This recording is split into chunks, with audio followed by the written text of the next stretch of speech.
Hey there everybody, and welcome once again to FightingFalcons.com and this exclusive YouTube video. We've gotten a great response on the videos so far, and we're going to keep those coming as the school year goes along. Today, we're going to take a look inside the women's basketball locker room. We're going to talk to head coach Steve McDonald as he talks about his locker room, looks back at the 2008 championship season, and then looks ahead at the 2008-2009 season.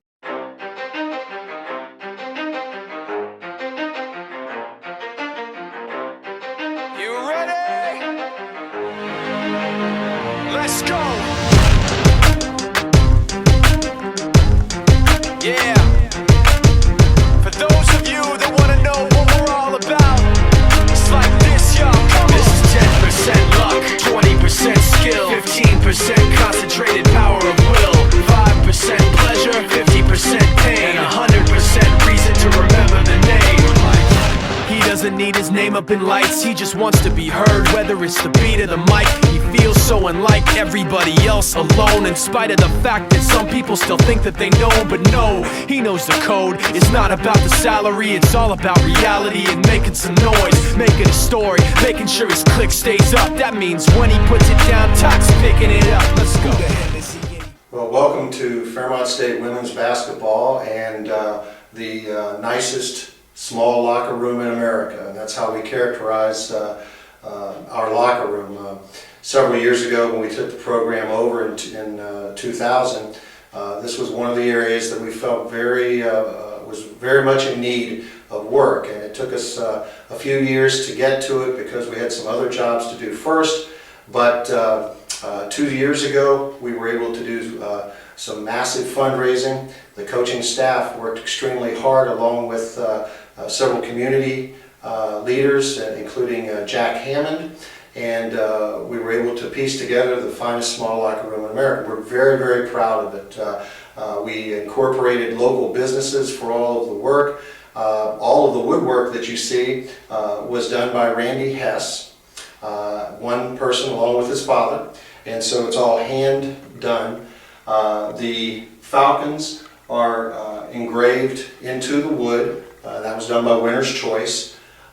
You can see that we have some metal plates at each of the lockers. All of our lockers were sponsored by former women's basketball players dating all the way back into the early 80s. So we've been able to reach back to our alumni. There is one locker that has a man's name on it. That's Joe Jenkins. He has been a tremendous supporter of ours, and when we added a 17th locker last summer, we had 16 originally and added a 17th. Joe has been such a big part of our program. We memorialized him, I guess, a little bit by putting a gold plate up for Joe. So we're extremely proud of the locker room. We have a beautiful flat screen LG television that we're fortunate to get from Alaska's here in town, and some wonderful signs in our locker room which indicate, sometimes people put signs up that are just simply inspirational. Ours are actually what our players affectionately call Coach Mac-isms. These are statements that we say over and over in our program, and they mean so much to us. Make the next best play, so when you make a mistake, forget about it and move on. Play hard, be on time. Those are actually our team rules. Those are the only two team rules that we have.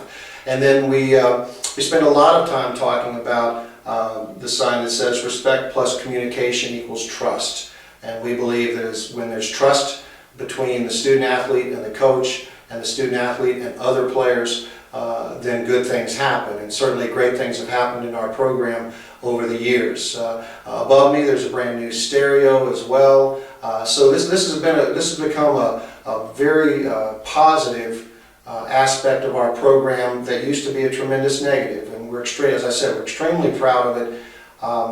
But we also look forward to doing new things, and we have each year.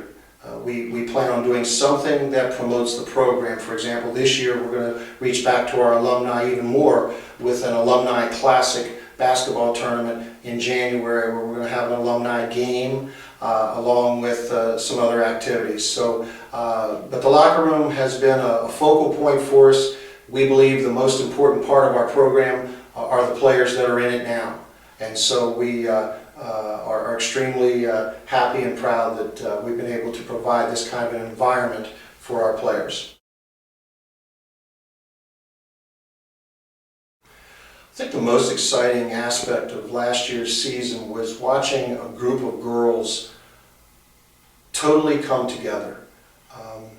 We had a couple of situations that occurred in December that forced our hand a little bit. We needed to shuffle some players around in the lineup. Jamie Mariner moved to the point guard position, and it was a difficult time for us. But then again, as I think about it, it really wasn't. The kids acclimated extremely well, and when we went to the conference tournament, there was just a tremendously high level of confidence. And as we got over the hump on that first Wednesday night, after we had beaten Davis and Elkins here, and we got over the hump on Wednesday night against West Virginia State, when we went into the Glenville State game, we were extremely confident. And that was one of the best college basketball games I've been involved in. And we were fortunate enough to win, and then we went on to the next day. And we felt like West Virginia Wesleyan was going to be extremely difficult matchup for us, but at the same time, although they had beaten us in the regular season, we felt like with the right focus and execution, we played well. And the second half, we played very, very well, and we were very fortunate to win that game as well.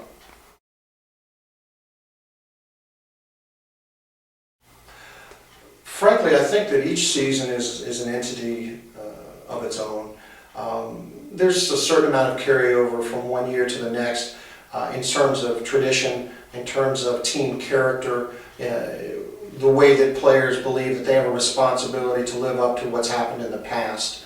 I didn't think we played extremely well in the NCAA tournament, but at the same time, Anderson played very well too. So we're just very, very much looking forward to this year. We have a couple of transfers from Davis and Elkins. We have Kara Wainwright at the point guard position. We have a transfer from Bluefield State in Sasha Simmons. We have some tremendous freshmen coming in. Brittany Lee from Winfield High School, we think, is going to be an immediate impact player. We're going to redshirt 3 other freshmen: Kayla Aaron from Florida, Lauren Stryker from Cincinnati, and Alicia Bell, who was the leading scorer in the state, is also going to redshirt. So we think we have a great freshman class, but then our transfers are going to help us a great deal as well. So this season is one that we think we are very, very much cautiously optimistic.